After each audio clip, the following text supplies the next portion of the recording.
Students, हम कर रहे थे आयनाइजेशन एंथैल्पी। आज उसी को कंटिन्यू करते हुए चलेंगे। देखिए बच्चों, आयनाइजेशन एंथैल्पी क्या होती है हम ये लास्ट लेक्चर में देख चुके हैं। देखिए, ionization enthalpy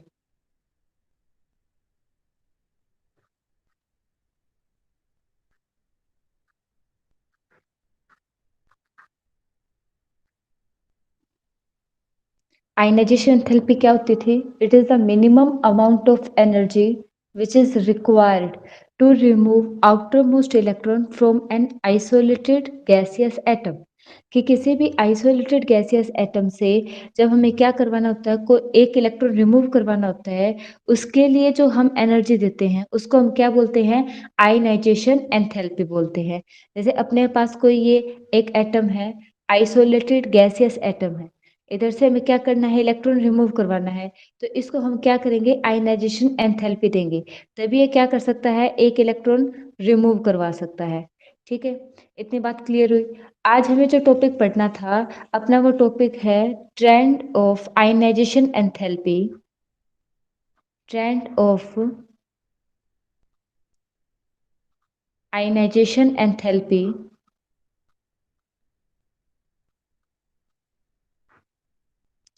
in periodic table.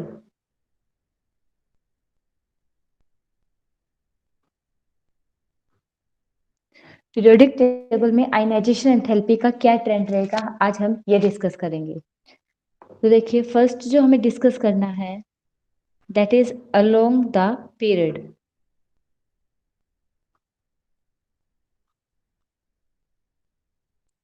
जब हम पीरियोडिक टेबल में पीरियड के अलोंग मूव करते हैं तो आयनाइजेशन एंथैल्पी का क्या ट्रेंड रहता है वो डिस्कस करेंगे। देखिए, जब हम क्या करते हैं पीरियड में लेफ्ट टू राइट मूव करते हैं, when we move left to right in periodic table, then nuclear charge get increasing. जब हम पीरियड के along left to right move करते हैं तो न्यूक्लियर चार्ज क्या करता है? इंक्रीज करता है। अब देखिए स्टूडेंट, जब न्यूक्लियर चार्ज इंक्रीज करेगा तो एटॉमिक साइज क्या करता है? Atomic size get decreases. Atomic size क्या हो जाता है? डिक्रीज हो जाता है। और न्यूक्लियर चार्ज बढ़ जाने की वजह से, न्यूक्लियर चार्ज डिक्रीज हो जाने की वजह से आयनाइजेशन एंथैल्पी इंक्रीज हो जाती है। आयनाइजेशन एंथैल्पी क्या करती है? इंक्रीज करती है। तो देखो, आपको ये ध्यान रखना है कि जब हम पीरियड के along left to right move करते हैं तो न्यूक्लियर चार्ज इंक्रीज करता है, एटॉमिक साइज डिक्रीज करता है। इनकी वजह से आयनाइजेशन एंथैल्पी क्या करेगी? इंक्रीज करेगी। देखिए, क्या रीजन है इसका? आप कैसे इसको एक्सप्लेन कर सकते हो? जैसे कोई एटम है मेरे पास, ये क्या है? न्यूक्लियस, और ये आउटर इलेक्ट्रॉन है। मेरे को क्या करवाना है? ये वाला इलेक्ट्रॉन रिमूव करवाना है। अगर न्यूक्लियर चार्ज ज्यादा होगा तो न्यूक्लियस क्या करेगा? इस आउटर इलेक्ट्रॉन को अपने से बाउंड करके रखेगा, और जब ये न्यूक्लियस इस आउटर इलेक्ट्रॉन को अपने से बाउंड कर लेगा तो हमें क्या करनी पड़ेगी? ज्यादा एनर्जी देनी पड़ेगी इस इलेक्ट्रॉन को बाहर रिमूव करवाने के लिए। बात समझ रहे हो स्टूडेंट? कि जब हम लेफ्ट टू राइट मूव करते हैं तो न्यूक्लियर चार्ज क्या करता है? इंक्रीज करता है, और न्यूक्लियर चार्ज इंक्रीज करेगा तो इलेक्ट्रॉन को रिमूव करवाने के लिए एंथैल्पी क्या देनी पड़ेगी? ज्यादा। ठीक है, और न्यूक्लियर चार्ज के इंक्रीज होने की वजह से एटॉमिक साइज क्या करता है? डिक्रीज कर रहा है, और जब एटॉमिक साइज डिक्रीज करेगा तो आयनाइजेशन थेरेपी क्या होगी? इंक्रीज होगी। ठीक है, अब देखो, अब हम क्या करते हैं, सेकंड पीरियड के लिए डिस्कस करते हैं कि जब हम सेकंड पीरियड का वेरिएशन देखेंगे तो क्या आएगा। देखो, सेकंड पीरियड में अपने पास कौन कौन से एलिमेंट होते हैं? Lithium, beryllium, boron, carbon, nitrogen, oxygen, fluorine और नियोन। ठीक है, ये होते हैं स्टूडेंट। देखिए, लिथियम की इलेक्ट्रॉनिक कॉन्फ़िगरेशन क्या होती है? 2s1 outer electronic configuration. Beryllium की क्या होगी? 2s2। बोरोन की क्या आएगी? 2s2 2p1। कार्बन की क्या होगी? 2s2 2p2। इसी तरह से आगे नाइट्रोजन की 2s2 2p3, ऑक्सीजन की 2s2 2p4, फ्लोरीन की क्या हो जाएगी 2s2 2p5 और नियोन की क्या होगी 2s2 2p6। ये क्या है अपने पास इलेक्ट्रॉनिक कॉन्फ़िगरेशन है। अब देखो हमने क्या पढ़ा है कि जब हम लेफ्ट टू राइट मूव करते हैं तो न्यूक्लियर चार्ज क्या करता है इंक्रीज, एटॉमिक साइज डिक्रीज, तो इसलिए आयनाइजेशन एंथैल्पी क्या करेगी इंक्रीज करेगी। तो इस पीरियड के अक्रॉस नियोन की आयनाइजेशन एंथैल्पी सबसे ज़्यादा होगी, फिर फ्लोरीन की कम होगी, oxygen, nitrogen, carbon, boron, beryllium और लिथियम, लिथियम की सबसे कम आयनाइजेशन एंथैल्पी होगी। समझ रहे हो। लेकिन देखो यहाँ क्या आते हैं कुछ एक्सेप्शंस आते हैं भी, वो एक्सेप्शन कौन से हैं देखिए। जब हम लिथियम से बेरिलियम मूव करते हैं आयनाइजेशन एंथैल्पी इंक्रीज करती है, लेकिन जब हम बेरिलियम से बोरोन की तरफ मूव करेंगे तो आयनाइजेशन एंथैल्पी क्या करेगी डिक्रीज करेगी। देखो बच्चों डिक्रीज क्यों करती है, देखिए बेरिलियम की फर्स्ट आयनाइजेशन एंथैल्पी ग्रेटर होती है बोरोन के कंपैरिजन में, ऐसा क्यों है। देखिए बेरिलियम की इलेक्ट्रॉनिक कॉन्फ़िगरेशन क्या है 2s2, बोरोन की इलेक्ट्रॉनिक कॉन्फ़िगरेशन क्या है 2s2 2p1। देखो हमने ये देखा था लास्ट टाइम कि कौन कौन से फैक्टर आयनाइजेशन एंथैल्पी को अफेक्ट करते हैं, तो उनमें से हमने एक फैक्टर ये भी देखा था कि अपने पास जो स्टेबल इलेक्ट्रॉनिक कॉन्फ़िगरेशन होती है, स्टेबल इलेक्ट्रॉनिक कॉन्फ़िगरेशन ये डायरेक्टली प्रोपोर्शनल होती है किसके आयनाइजेशन एंथैल्पी के, कि स्टेबल इलेक्ट्रॉनिक कॉन्फ़िगरेशन से इलेक्ट्रॉन को रिमूव करवाना डिफिकल्ट होता है, इसलिए वहां से इलेक्ट्रॉन को रिमूव करवाने के लिए हमें आयनाइजेशन एंथैल्पी ज़्यादा देनी पड़ेगी। अब इधर देखिए बेरिलियम की इलेक्ट्रॉनिक कॉन्फ़िगरेशन क्या है 2s2, बोरोन की इलेक्ट्रॉनिक कॉन्फ़िगरेशन क्या है 2s2 2p1। अब देखो स्टूडेंट्स यहाँ s सब शेल जो है अपने पास वो क्या है फुल्ली फिल्ड है, ठीक है। यहाँ s ऑर्बिटल के अंदर कितने इलेक्ट्रॉन हैं 2 इलेक्ट्रॉन हैं, ये क्या है फुल्ली फिल्ड है।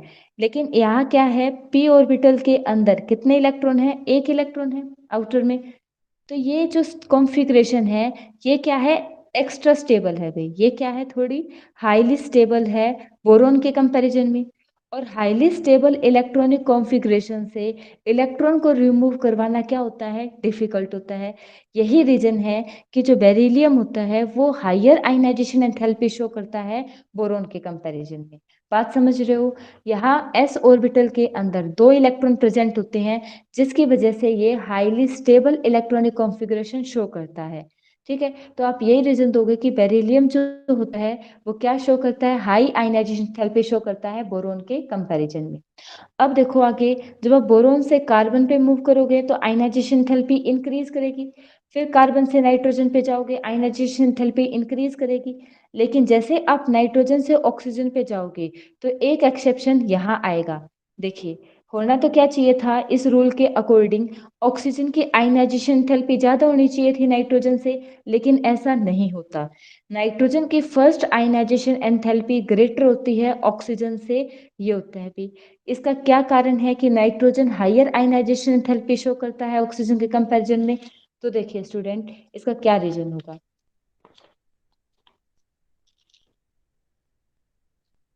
नाइट्रोजन और ऑक्सीजन, नाइट्रोजन की इलेक्ट्रॉनिक कॉन्फ़िगरेशन क्या होती है 2s2 2p3 और ऑक्सीजन की इलेक्ट्रॉनिक कॉन्फ़िगरेशन क्या होती है 2s2 2p4। अब नाइट्रोजन में देखिए यहाँ क्या है p सबशेल के अंदर कितने इलेक्ट्रॉन हैं 3 इलेक्ट्रॉन हैं। देखिए p में कितने ऑर्बिटल होते हैं 3 और इलेक्ट्रॉन कितने हैं 3, एक एक डिस्ट्रीब्यूट कर देंगे। तो ये जो कॉन्फ़िगरेशन है अपने पास ये कैसी कॉन्फ़िगरेशन है हाफ फील्ड कॉन्फ़िगरेशन है। कैसी कॉन्फ़िगरेशन है स्टूडेंट्स हाफ फील्ड। अब हमें पता है जो हाफ फील्ड कॉन्फ़िगरेशन होती है वो क्या होती है एक्स्ट्रा स्टेबल होती है, और एक्स्ट्रा स्टेबल इलेक्ट्रॉनिक कॉन्फ़िगरेशन से इलेक्ट्रॉन को रिमूव करवाना डिफिकल्ट होता है। इसलिए यहाँ से इलेक्ट्रॉन को रिमूव करवाने के लिए हमें क्या करनी पड़ेगी ज़्यादा एनर्जी देनी पड़ेगी। लेकिन ऑक्सीजन के अंदर क्या है पी ऑर्बिटल में 4 इलेक्ट्रॉन है। अब देखिए यहाँ क्या है पी ऑर्बिटल के अंदर 4 इलेक्ट्रॉन है, 1 2 3 4। यहाँ एक ऑर्बिटल में 2 इलेक्ट्रॉन प्रेजेंट है, यहाँ इलेक्ट्रॉन इलेक्ट्रॉन रिपल्शन हो रहा है। इसके कंपैरिजन में ऑक्सीजन से आउटर इलेक्ट्रॉन को रिमूव करवाना क्या होता है, आसान होता है। तो यही रीजन है कि जो ऑक्सीजन है वो लोअर आयनाइजेशन एंथैल्पी शो करता है एज कंपेयर टू नाइट्रोजन के। नाइट्रोजन की फर्स्ट आयनाइजेशन एंथैल्पी ग्रेटर होती है ऑक्सीजन के कंपैरिजन में, क्योंकि nitrogen half field configuration show करता है, और हाफ फील्ड कॉन्फ़िगरेशन क्या होती है, एक्स्ट्रा स्टेबल होती है, और एक्स्ट्रा स्टेबल कॉन्फ़िगरेशन से इलेक्ट्रॉन को रिमूव करवाना क्या होता है, डिफिकल्ट होता है। लेकिन इधर ऑक्सीजन क्या कर सकता है, आसानी से अपना एक इलेक्ट्रॉन रिमूव करवा सकता है, क्योंकि जब ये अपना एक इलेक्ट्रॉन रिमूव करवा देगा तो ये भी हाफ फील्ड कॉन्फ़िगरेशन अटेन कर लेगा। ठीक है, तो इसी रीजन से आप बता सकते हो कि नाइट्रोजन क्या करता है, हायर आयनाइजेशन एंथैल्पी शो करता है ऑक्सीजन के कंपैरिजन में। क्लियर हुई इतनी बात स्टूडेंट? अब देखो, जब हम क्या करेंगे, ऑक्सीजन से फ्लोरीन में जाएंगे, फ्लोरीन की तरफ मूव करेंगे, तो फ्लोरीन की आयनाइजेशन एंथैल्पी क्या होगी, ज्यादा। और फिर फ्लोरीन से नियोन की तरफ मूव करेंगे, तो नियोन सबसे हाईएस्ट आयनाइजेशन एंथैल्पी शो करता है। क्लियर हुई इतनी बात? तो यहाँ से आप सेकंड पीरियड के लिए क्या ट्रेंड लिख सकते हो, तो सेकंड पीरियड के लिए ट्रेंड क्या रहेगा, देखिए स्टूडेंट, सबसे कम आयनाइजेशन एंथैल्पी किसकी होगी, लिथियम की। लिथियम के बाद किसकी होगी, बोरोन की। बोरोन से बाद किसकी होगी, बेरिलियम की। ये जो बेरिलियम है वो हायर आयनाइजेशन एंथैल्पी शो करता है बोरोन से। फिर बोरोन के बाद, बेरिलियम के बाद होगी कार्बन, फिर आएगा ऑक्सीजन, फिर आएगा नाइट्रोजन, नाइट्रोजन के बाद फ्लोरीन, और फ्लोरीन के बाद कौन होगा, नियोन। तो अपने पास ये ट्रेंड रहेगा आयनाइजेशन एंथैल्पी का पीरियड नंबर 2 के अक्रॉस। ठीक है, इधर दो एक्सेप्शन है, एक तो बेरिलियम की आयनाइजेशन एंथैल्पी ग्रेटर होती है बोरोन से, और दूसरा एक्सेप्शन नाइट्रोजन की आयनाइजेशन एंथैल्पी ग्रेटर होती है ऑक्सीजन से। क्लियर हुई इतनी बात, इसको ध्यान रखना स्टूडेंट। अब नेक्स्ट देखिए, नेक्स्ट क्वेश्चन आता है कि किसी भी पीरियड के अक्रॉस जो नोबल गैसेस होती हैं, noble gases highest electronic configuration show, highest ionization enthalpy show करती है, इसका क्या रीजन है। देखो student, noble gases have noble gases have higher ionization enthalpy. Why, explain कीजिए कि noble gases higher ionization enthalpy show करती है, इसका क्या रीजन है। ठीक है, हाईएस्ट आयनाइजेशन एंथैल्पी शो करती है, इसका क्या रीजन है। देखो स्टूडेंट, आप क्या बताओगे कि जो नोबल गैसेस होती हैं, नोबल गैस की आउटर इलेक्ट्रॉनिक कॉन्फ़िगरेशन क्या होती है, NH2 NP6। नोबल गैसेस क्या शो करते हैं, ये इलेक्ट्रॉनिक कॉन्फ़िगरेशन शो करते हैं NH2 NP6, मतलब ये फुल्ली फिल्ड कॉन्फ़िगरेशन शो करते हैं, fully filled electronic configuration show करते हैं। और फुल्ली फिल्ड इलेक्ट्रॉनिक कॉन्फ़िगरेशन क्या होती है, हाईली स्टेबल होती है। अभी ये क्या होती है, हाईली स्टेबल। और हाईली स्टेबल इलेक्ट्रॉनिक कॉन्फ़िगरेशन से इलेक्ट्रॉन को रिमूव करवाना क्या होगा, डिफिकल्ट काम होगा। इसी वजह से देखो, नोबल गैस के अक्रॉस हमें क्या करनी पड़ती है, ज्यादा आयनाइजेशन एंथैल्पी देनी पड़ती है इलेक्ट्रॉन को रिमूव करवाने के लिए। क्लियर हुई इतनी बात? कौन कौन से नोबल गैसेस होती है अपने पास, helium, neon, argon, krypton, xenon और रेडोन। इन के अंदर से क्या करने के लिए, इलेक्ट्रॉन को रिमूव करवाने के लिए हमें क्या करनी पड़ेगी, हाईएस्ट, ज्यादा आयनाइजेशन एंथैल्पी देनी पड़ेगी, तब ये क्या कर सकते हैं, इलेक्ट्रॉन को रिमूव करवा सकते हैं, क्योंकि ये fully filled electronic configuration show करते हैं। और फुल्ली फिल्ड इलेक्ट्रॉनिक कॉन्फ़िगरेशन से इलेक्ट्रॉन को निकालना डिफिकल्ट होगा, क्योंकि ये जो कॉन्फ़िगरेशन होती है ये क्या होती है, हाईली स्टेबल होती है। यही रीजन है कि नोबल गैसेस जो होती हैं वो हाईएस्ट आयनाइजेशन एंथैल्पी शो करते हैं। क्लियर हुई इतनी बात? तो अब नेक्स्ट देखिए, ये तो ट्रेंड था अपना अलोंग द पीरियड, कि पीरियड के अलोंग आयनाइजेशन एंथैल्पी का क्या ट्रेंड रहेगा। अब नेक्स्ट जो आता है अपना topic, next is variation, variation with in the group, कि ग्रुप के अलोंग क्या वेरिएशन रहेगा। ठीक है, तो देखो, ग्रुप के अलोंग क्या करते हैं हम, टॉप टू बॉटम मूव करते हैं। क्या करेंगे हम, टॉप टू बॉटम मूव करेंगे। और जब हम टॉप टू बॉटम मूव करते हैं तो अपने पास एटॉमिक साइज क्या करता है, इंक्रीज करता है। और एटॉमिक साइज इंक्रीज करेगा तो आयनाइजेशन एंथैल्पी क्या होगी? डिक्रीज, क्योंकि आयनाइजेशन एंथैल्पी इनवर्सली प्रोपोर्शनल होती है एटॉमिक साइज के। अगर एटॉमिक साइज इंक्रीज करेगा तो आयनाइजेशन एंथैल्पी क्या करेगी? डिक्रीज करेगी। जब हम क्या करेंगे? किसी भी ग्रुप के along top to bottom move करेंगे। बात समझ में आई स्टूडेंट? कि जब हम किसी भी ग्रुप के अलोंग मूव करते हैं, जब हम टॉप टू बॉटम मूव करते हैं पीरियोडिक टेबल के अक्रॉस, तो एटॉमिक साइज क्या करता है? इंक्रीज करता है। और एटॉमिक साइज इंक्रीज करेगा तो आयनाइजेशन एंथैल्पी क्या करेगी? डिक्रीज करेगी। क्लियर हुई इतनी बात? जैसे हम ग्रुप फर्स्ट का एग्जांपल लेके चले, ग्रुप फर्स्ट में अपने पास कौन कौन से मेंबर होते हैं? Hydrogen, lithium, sodium, potassium, rubidium और सीजियम। जब हम क्या करेंगे? टॉप टू बॉटम मूव करेंगे तो आयनाइजेशन एंथैल्पी क्या करेगी? डिक्रीज करेगी। सबसे ज्यादा आयनाइजेशन एंथैल्पी किसकी होगी? हाइड्रोजन की। हाइड्रोजन के बाद किसकी होगी? लिथियम की। लिथियम के बाद सोडियम, सोडियम फिर पोटेशियम, रुबिडियम और सीजियम। सीजियम की सबसे कम आयनाइजेशन एंथैल्पी होती है। ठीक है, कि जब हम टॉप टू बॉटम मूव करते हैं एटॉमिक साइज के इंक्रीज हो जाने की वजह से आयनाइजेशन एंथैल्पी क्या करती है? डिक्रीज करती है। ठीक है, अब इसका दूसरा रीजन आप ये बता सकते हो कि जब हम क्या करते हैं? टॉप टू बॉटम मूव करते हैं तो हर टाइम अपने पास एक न्यू शेल ऐड हो जाती है। न्यू शेल ऐड हो जाती है और न्यू शेल के ऐड हो जाने की वजह से एटॉमिक साइज इंक्रीज हो जाता है। और एटॉमिक साइज के इंक्रीज हो जाने की वजह से आयनाइजेशन एंथैल्पी डिक्रीज हो जाती है। और एक और रीजन बता सकते हो कि जब हम टॉप टू बॉटम मूव करते हैं तो स्क्रीनिंग इफेक्ट क्या करता है? इंक्रीज करता है। स्क्रीनिंग इफेक्ट इंक्रीज करेगा और स्क्रीनिंग इफेक्ट इंक्रीज करेगा तो आयनाइजेशन एंथैल्पी क्या होगी? डिक्रीज। देखो स्टूडेंट, मैंने आपको पहले ही बताया था स्क्रीनिंग इफेक्ट क्या होता है। स्क्रीनिंग इफेक्ट में जो इनर इलेक्ट्रॉन्स होते हैं वो क्या कर लेते हैं? न्यूक्लियस को शील्ड कर लेते हैं आउटर इलेक्ट्रॉन से। ठीक है, वो आउटर इलेक्ट्रॉन से न्यूक्लियस को शील्ड कर लेंगे, जिसकी वजह से न्यूक्लियस और आउटर इलेक्ट्रॉन के बीच का जो फोर्स ऑफ अट्रैक्शन है वो क्या हो जाता है? कम हो जाता है। और फोर्स ऑफ अट्रैक्शन कम होगा तो हम आसानी से इलेक्ट्रॉन को क्या करवा सकते हैं? रिमूव करवा सकते हैं। क्लियर हुई इतनी बात? तो यही रीजन है कि जब हम टॉप टू बॉटम आएंगे तो स्क्रीनिंग इफेक्ट की इंक्रीज होने की वजह से आयनाइजेशन एंथैल्पी क्या कर जाती है? डिक्रीज कर जाती है। क्लियर हुई इतनी बात? तो हम ग्रुप के अलोंग बता सकते हैं भी, जब हम क्या करेंगे? ग्रुप के अलोंग मूव करते हैं तो आयनाइजेशन एंथैल्पी डिक्रीज करती है।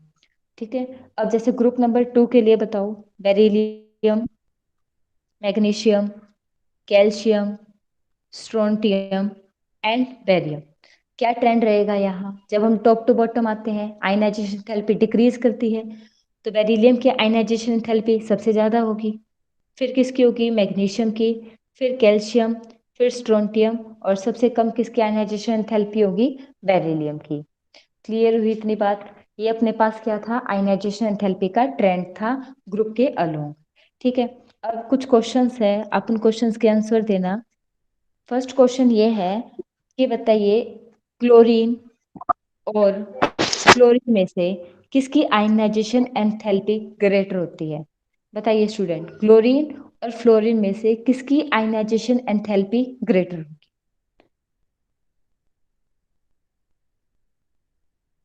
देखिए, फ्लोरीन और क्लोरीन क्या करते हैं? एक ही ग्रुप से बिलोंग करते हैं। Fluorine, chlorine, bromine, iodine. जब हम क्या करते हैं? टॉप टू बॉटम मूव करते हैं, मैंने भी बताया था जब ग्रुप के अलोंग हम टॉप टू बॉटम मूव करते हैं आयनाइजेशन एंथैल्पी क्या होती है? डिक्रीज होती है। तो जब टॉप टू बॉटम मूव करेंगे आयनाइजेशन एंथैल्पी क्या होगी? डिक्रीज। तो इसका मतलब फ्लोरीन की आयनाइजेशन एंथैल्पी क्या होगी? ग्रेटर होगी क्लोरीन के कंपैरिजन में। तो ये ट्रेंड रहेगा अभी। इधर से आप बता सकते हो फ्लोरीन की आयनाइजेशन एंथैल्पी ज्यादा होती है क्लोरीन के कंपैरिजन में। अब नेक्स्ट क्वेश्चन देखिए, नेक्स्ट है अपने पास नाइट्रोजन एंड ऑक्सीजन। नाइट्रोजन और ऑक्सीजन में से किसकी आयनाइजेशन एंथैल्पी ग्रेटर होगी? बताइए भी, नाइट्रोजन और ऑक्सीजन में से। तो देखो, जब हम क्या करते हैं? पीरियड के अक्रॉस मूव करते हैं, लेफ्ट टू राइट मूव करेंगे तो आयनाइजेशन एंथैल्पी क्या होती है?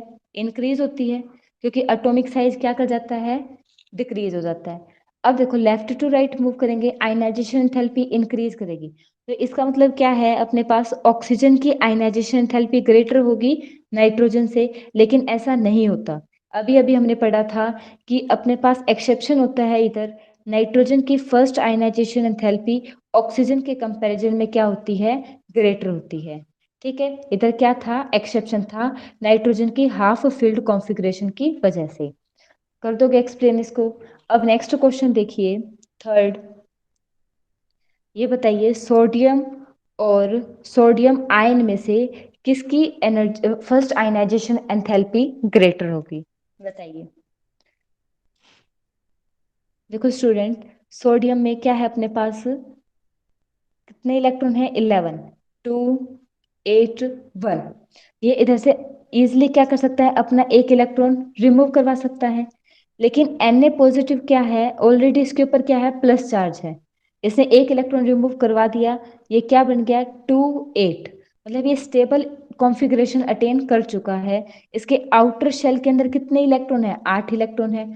और अभी हमने देखा था कि स्टेबल इलेक्ट्रॉनिक कॉन्फ़िगरेशन से इलेक्ट्रॉन को रिमूव करवाना क्या होता है, डिफिकल्ट होता है। तो देखो यहाँ से जो फर्स्ट आयनाइजेशन एंथैल्पी होगी वो किसकी ज़्यादा होगी, Na पॉजिटिव की। और फिर इसके बाद किसकी होगी, सोडियम Na की। क्लियर हुई इतनी बात। Na पॉजिटिव की आयनाइजेशन एंथैल्पी क्या होगी, ग्रेटर होगी एज कंपेयर टू सोडियम के। ठीक है, तो ये अपना क्या था, आयनाइजेशन एंथैल्पी थी। आयनाइजेशन एंथैल्पी की डेफिनेशन देखी हमने, फिर हमने देखा सक्सेसिव आयनाइजेशन एंथैल्पी क्या होती है।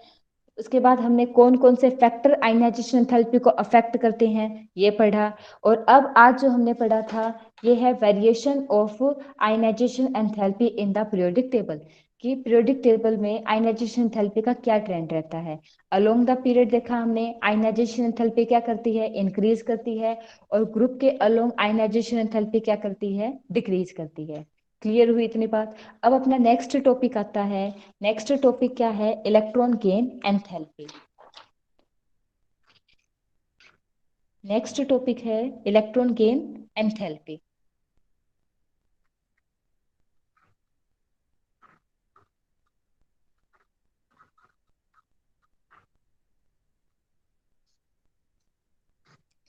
देखिए स्टूडेंट, इलेक्ट्रॉन गेन एंथैल्पी क्या क्या होगी, जैसे हमने आयनाइजेशन एंथैल्पी पढ़ा थी।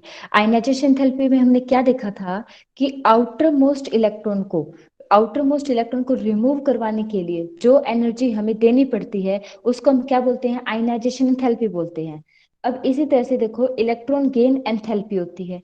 इलेक्ट्रॉन गेन एंथैल्पी में हम क्या करते हैं, जब भी हमें किसी एलिमेंट के अंदर या किसी भी एटम के अंदर जो आइसोलेटेड गैसियस स्टेट में प्रेजेंट है, उस एलिमेंट के अंदर अगर हमने इलेक्ट्रॉन को ऐड करवाना है, तो इलेक्ट्रॉन को ऐड करवाते टाइम वहां से जो एनर्जी रिलीज होगी उस एनर्जी को हम क्या बोलते हैं, इलेक्ट्रॉन गेन एंथैल्पी बोलते हैं। क्लियर हुई इतनी बात।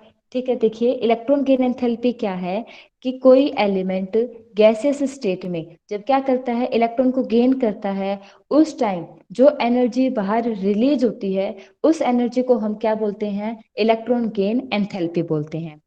क्लियर हुई। अब देखो ऐसा कोई जरूरी नहीं है कि जब भी हम इलेक्ट्रॉन को ऐड करवाएंगे एनर्जी बाहर रिलीज हो। कुछ केसेस में ऐसा होता है कि जब हम इलेक्ट्रॉन को ऐड करवाते हैं तो हमें एनर्जी देनी पड़ती है। क्लियर हुई। तो देखो ये जो इलेक्ट्रॉन गेन एंथैल्पी है उसको हम इस तरह से डिफाइन कर सकते हैं। देखिए it is defined as the energy change when a neutral isolated gaseous atom accept an extra electron to form the gaseous negative ion।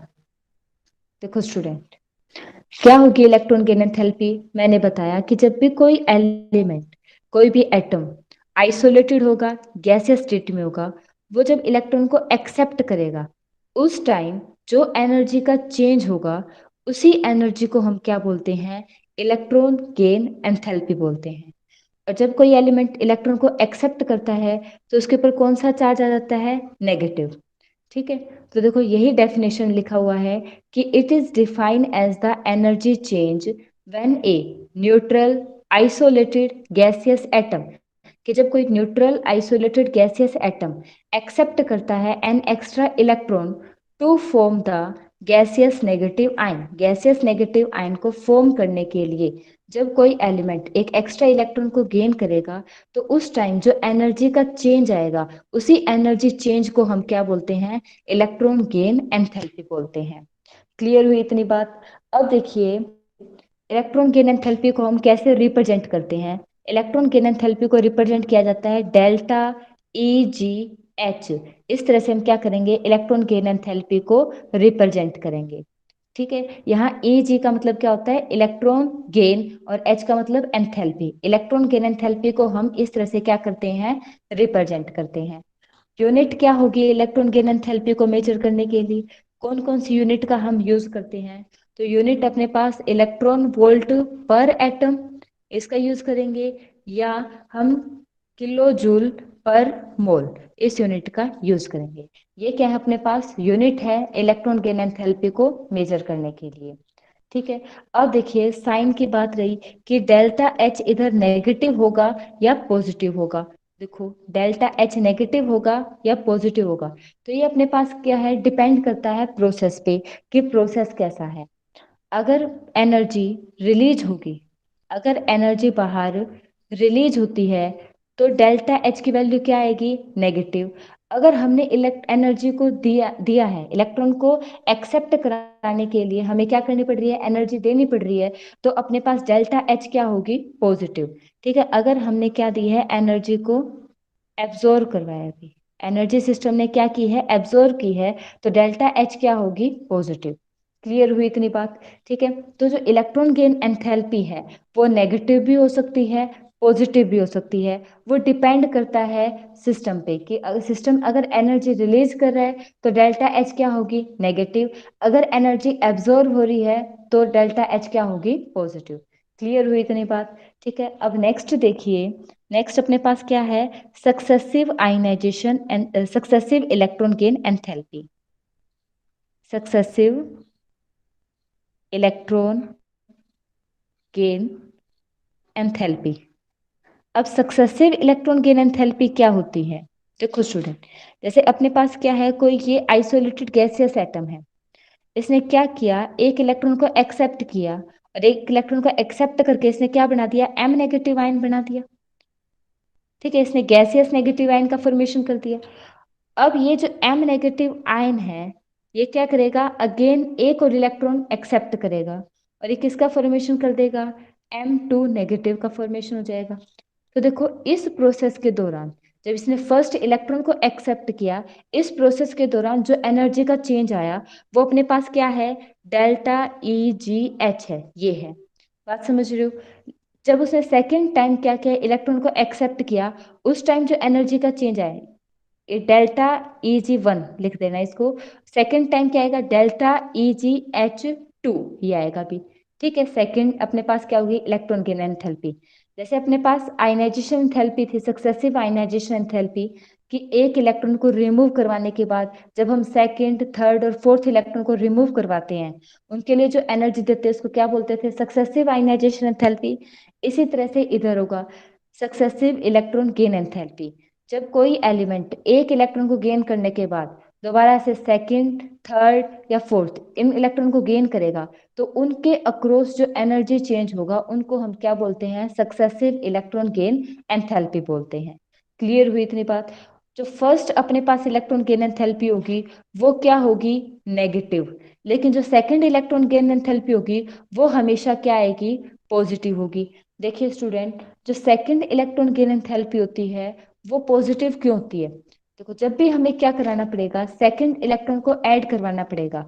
तो सेकंड इलेक्ट्रॉन को ऐड करवाने के लिए हमें एनर्जी देनी पड़ती है, और जब हम एनर्जी देंगे तो डेल्टा एच क्या आएगा, पॉजिटिव। तो देखिए इसका क्या रीजन है कि सेकंड जो इलेक्ट्रॉन गेन एंथैल्पी होती है वो हमेशा पॉजिटिव होती है। तो इधर देखो ये जो एम नेगेटिव है, ये क्या है, नेगेटिव चार्ज क्रिएट हो गया अभी इस मेटल के ऊपर, सॉरी इस एटम के ऊपर। और जो हम इलेक्ट्रॉन ऐड करवा रहे हैं ये भी कैसी स्पीसीज है, नेगेटिव चार्ज स्पीसीज है।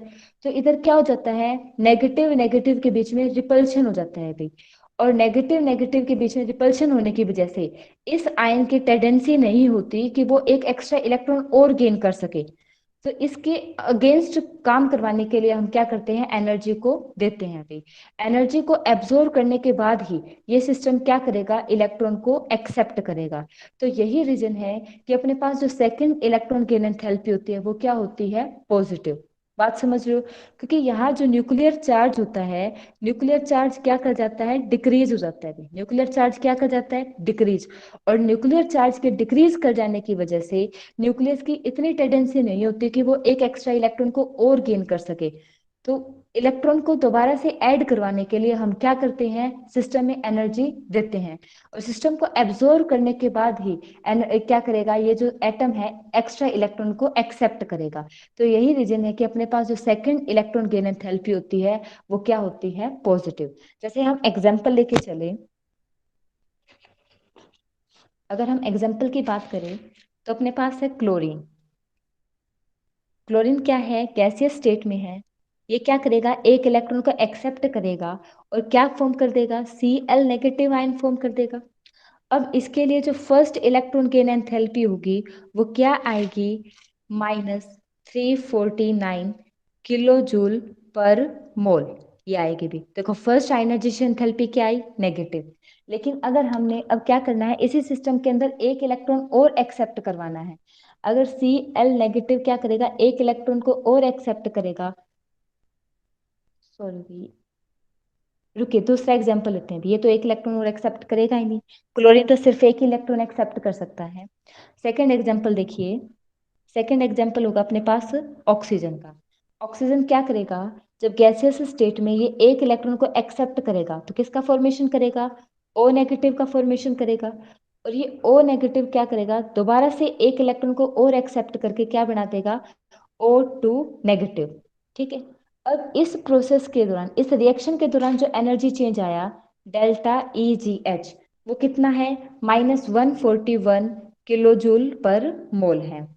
ठीक है, इसका मतलब नेगेटिव का मतलब क्या है कि इस प्रोसेस के दौरान एनर्जी बाहर रिलीज हुई है। लेकिन जब दोबारा से हम क्या करेंगे, इसके अंदर एक एक्स्ट्रा इलेक्ट्रॉन और ऐड करवाएंगे तो इधर जो एंथैल्पी चेंज आएगा, डेल्टा Eg जो आएगी वो क्या आएगी, +780 किलो जूल पर मोल। अब देखो डेल्टा H पॉजिटिव का मतलब क्या है कि यहाँ एनर्जी क्या हुई है, एब्जॉर्ब हुई है।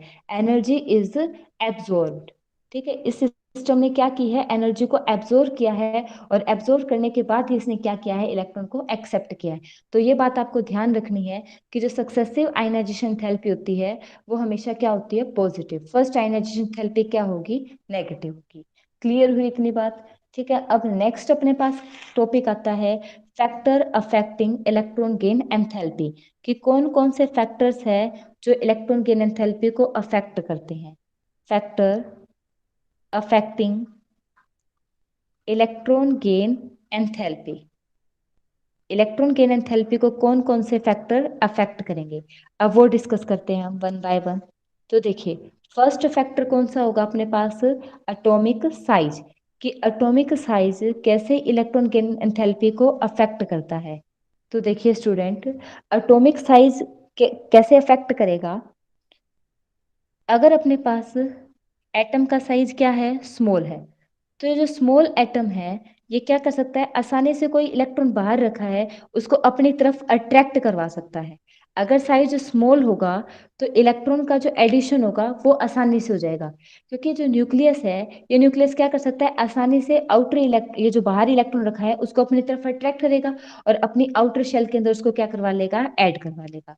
अगर साइज इंक्रीज हो जाएगा, अगर साइज क्या है, लार्ज है, और लार्ज साइज होने की वजह से जो ये न्यूक्लियस है, ये न्यूक्लियस आउटर इलेक्ट्रॉन को इतनी ज़्यादा फोर्स से अपने से क्या नहीं कर पाएगा, बाउंड नहीं कर पाएगा।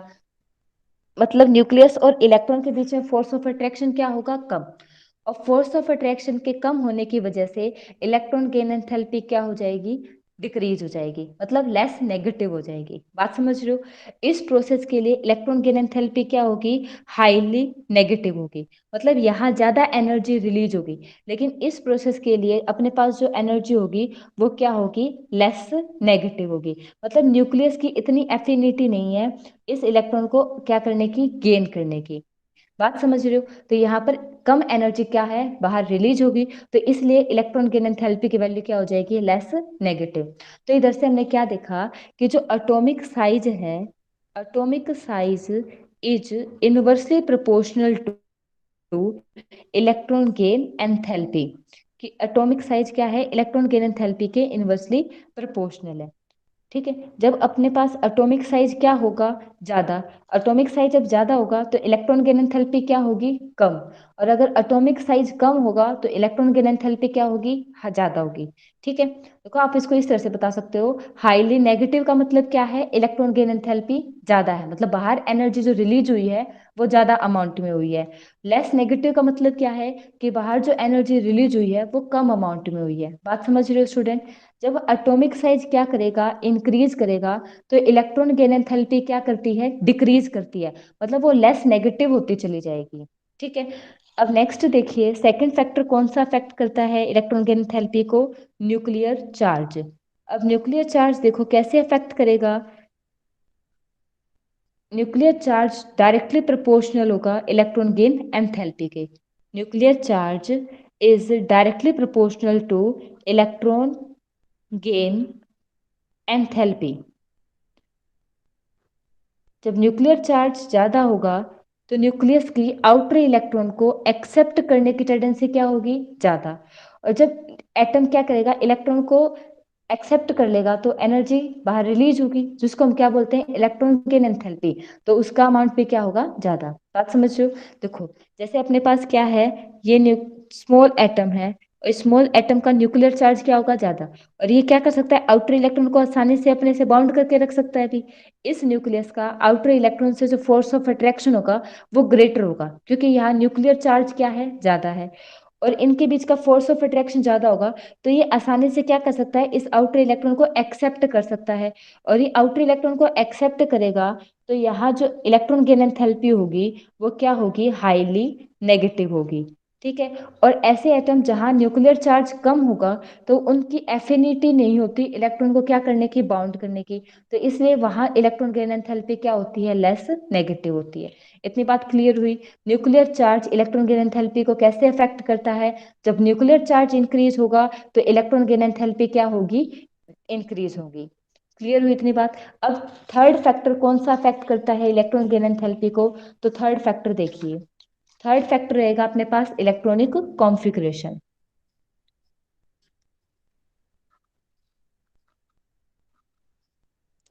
इलेक्ट्रॉनिक कॉन्फ़िगरेशन, इलेक्ट्रॉनिक कॉन्फ़िगरेशन में देखो कैसे इफेक्ट करती है। अपने पास जो स्टेबल इलेक्ट्रॉनिक कॉन्फ़िगरेशन होती है, कौन कौन सी स्टेबल इलेक्ट्रॉनिक कॉन्फ़िगरेशन होती है, एक होती है हाफ फील्ड कॉन्फ़िगरेशन, और दूसरी कौन सी होती है, फुल्ली फील्ड कॉन्फ़िगरेशन। ये जो कॉन्फ़िगरेशन होती है ये एक्स्ट्रा स्टेबल होती है। ठीक है, हाफ फील्ड में कौन कौन सी आती है अपने पास, D5, P3, F7, ये। और फुल्ली फिल्ड के अक्रॉस कौन से आएंगी, P6, D10, F14। ये जो आउटर इलेक्ट्रॉनिक कॉन्फ़िगरेशन होती है ये क्या होती है, हाईली स्टेबल होती है अभी। अगर ऐसे इलेक्ट्रॉनिक कॉन्फ़िगरेशन है तो ऐसे एटम के अंदर एक्स्ट्रा इलेक्ट्रॉन को ऐड करवाना क्या होगा, डिफिकल्ट होगा, क्योंकि ये एक्सेप्ट नहीं करना जाएंगे, क्योंकि जो ऑलरेडी जिस स्टेट में प्रेजेंट है वो क्या है, स्टेबल है, और ये स्टेबिलिटी से अनस्टेबिलिटी की तरफ नहीं जाना चाहते। तो इसलिए ये क्या नहीं करेंगे, एक्स्ट्रा इलेक्ट्रॉन को गेन नहीं करेंगे। अब यहाँ एक्स्ट्रा इलेक्ट्रॉन ऐड करवाने के लिए क्या करनी पड़ती है, हमें एनर्जी देनी पड़ती है। बात समझ रहे हो? और हम एनर्जी देंगे तो जो इलेक्ट्रॉन गेन एंथैल्पी होगी वो क्या हो जाएगी, पॉजिटिव। बात समझ रहे हो? जब अपने पास इलेक्ट्रॉनिक कॉन्फ़िगरेशन हाईली स्टेबल होती है तो उस एटम की टेंडेंसी नहीं होती इलेक्ट्रॉन को एक्सेप्ट करने की। वहाँ इलेक्ट्रॉन को ऐड करवाने के लिए हमें एनर्जी देनी पड़ती है, और जब हम एनर्जी देंगे तो डेल्टा एच क्या होगी, पॉजिटिव होगी। इतनी बात क्लियर हुई? ठीक है, जैसे हम एग्जांपल लेके चले नाइट्रोजन का। नाइट्रोजन की इलेक्ट्रॉनिक कॉन्फ़िगरेशन क्या होती है? Outer electronic configuration 1s2 2s2 2p3। अब इधर देखिए, पी शेल के अंदर, पी सब शेल के अंदर कितने इलेक्ट्रॉन है? 3 इलेक्ट्रॉन है। ये क्या है? हाफ फील्ड है भाई। हाफ फील्ड होने की वजह से ये एक्स्ट्रा स्टेबल है। जब इसके अंदर एक इलेक्ट्रॉन और ऐड करवा देंगे तो यहाँ एक शेल के अंदर क्या हो जाएंगी, पेयरिंग हो जाएगी भी। अब पेयरिंग हो जाने के बाद ये क्या हो जाएगा, कम स्टेबल हो जाएगा, क्योंकि इलेक्ट्रॉन इलेक्ट्रॉन रिपल्शन स्टार्ट हो जाता है। तो इस वजह से ये नहीं चाहता कि एक एक्स्ट्रा इलेक्ट्रॉन को ये एक्सेप्ट करे। यहाँ एक एक्स्ट्रा इलेक्ट्रॉन को एक्सेप्ट करवाने के लिए, एक एक्स्ट्रा इलेक्ट्रॉन ऐड करवाने के लिए हमें एनर्जी देनी पड़ती है। तो इस वजह से इधर डेल्टा एच क्या होगी, पॉजिटिव होगी।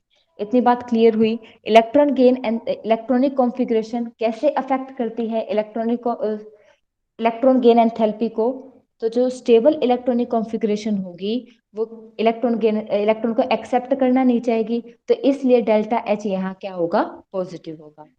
ठीक है, क्लियर हुई इतनी बात? अब इसके बाद देखिए नेक्स्ट जो अपना टॉपिक रहेगा, that is variation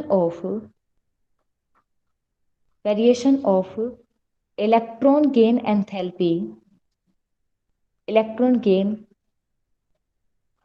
enthalpy in the periodic table. कि पीरियोडिक टेबल में इलेक्ट्रॉन गेन एंथैल्पी का क्या वेरिएशन रहेगा। ठीक है, तो देखिए स्टूडेंट, जब हम क्या करते हैं, अलोंग द पीरियड मूव करेंगे। फर्स्ट देखिए, अलोंग द पीरियड, कि जब हम पीरियड के अलोंग मूव करते हैं तो इलेक्ट्रॉन गेन एंथैल्पी का क्या वेरिएशन रहेगा। देखो स्टूडेंट, जब हम क्या करेंगे, लेफ्ट टू राइट मूव करते हैं, जब हम लेफ्ट टू राइट मूव करेंगे तो न्यूक्लियर चार्ज क्या करता है, न्यूक्लियर चार्ज इंक्रीज करेगा, और न्यूक्लियर चार्ज इंक्रीज करेगा तो एटॉमिक साइज क्या करता है, डिक्रीज। और एटॉमिक साइज के डिक्रीज हो जाने की वजह से इलेक्ट्रॉन गेन एंथैल्पी क्या होगी, इलेक्ट्रॉन गेन एंथैल्पी इंक्रीज करेगी भी। इलेक्ट्रॉन गेन एंथैल्पी क्या होगी, इंक्रीज करेगी, मतलब electron gain enthalpy highly negative हो जाएगी। ठीक है, तो देखो जब हम क्या करते हैं, पीरियड के along left to right move करते हैं तो न्यूक्लियर चार्ज इंक्रीज करता है, एटॉमिक साइज डिक्रीज करता है, और एटॉमिक साइज के डिक्रीज हो जाने की वजह से एटम की क्या होगी, और एक्स्ट्रा इलेक्ट्रॉन को अट्रैक्ट करने की टेंडेंसी इंक्रीज हो जाएगी, जिसकी वजह से इलेक्ट्रॉन गेन एंथैल्पी क्या हो जाएगी, इंक्रीज, मतलब ज्यादा अमाउंट में एनर्जी बाहर रिलीज होगी। तो इसलिए हम इसको क्या लिखते हैं, हाईली नेगेटिव। कि जब हम लेफ्ट टू राइट मूव करेंगे तो इलेक्ट्रॉन गेन एंथैल्पी इंक्रीज हो जाती है, और वो क्या हो जाती है, हाईली नेगेटिव हो जाती है। इतनी बात क्लियर हुई? ठीक है, देखिए अब नेक्स्ट अपने पास जैसे क्या करते हैं, हम सेकंड पीरियड के अक्रॉस मूव करेंगे, लिथियम, बेरिलियम।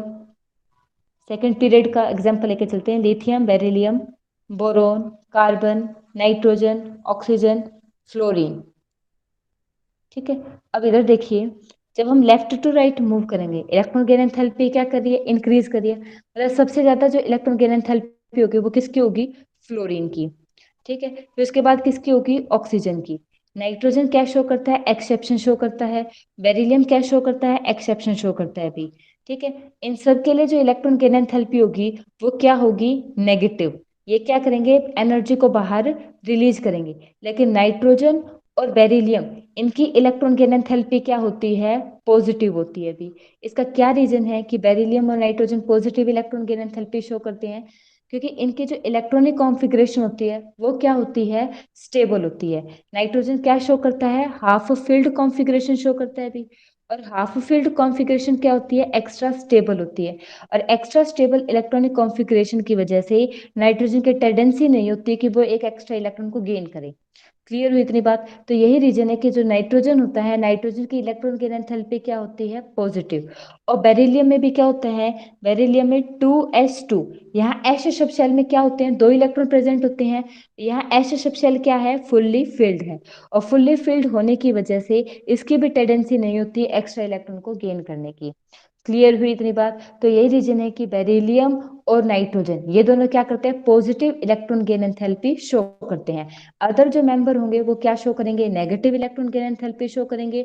और जब लेफ्ट टू राइट जाएंगे तो जो इलेक्ट्रॉन गेन एंथैल्पी है वो क्या होती रहती है, हाईली नेगेटिव होती है। हाईली नेगेटिव क्यों होती है, क्योंकि जब लेफ्ट टू राइट मूव करते हैं तो न्यूक्लियर चार्ज इंक्रीज करता है, एटॉमिक साइज क्या करेगा, डिक्रीज करेगा। और एटॉमिक साइज के डिक्रीज हो जाने की वजह से जो न्यूक्लियस है वो क्या करेगा, आसानी से आउटर इलेक्ट्रॉन को अपनी तरफ अट्रैक्ट कर सकता है। और ये आउटर इलेक्ट्रॉन को अपनी तरफ अट्रैक्ट करेगा तो इधर न्यूक्लियस और आउटर इलेक्ट्रॉन में फोर्स ऑफ अट्रैक्शन क्या कर जाएगा, इंक्रीज कर जाएगा।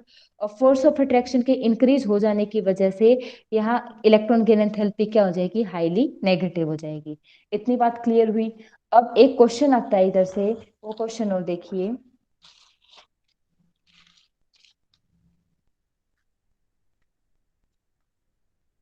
Y electron gain enthalpy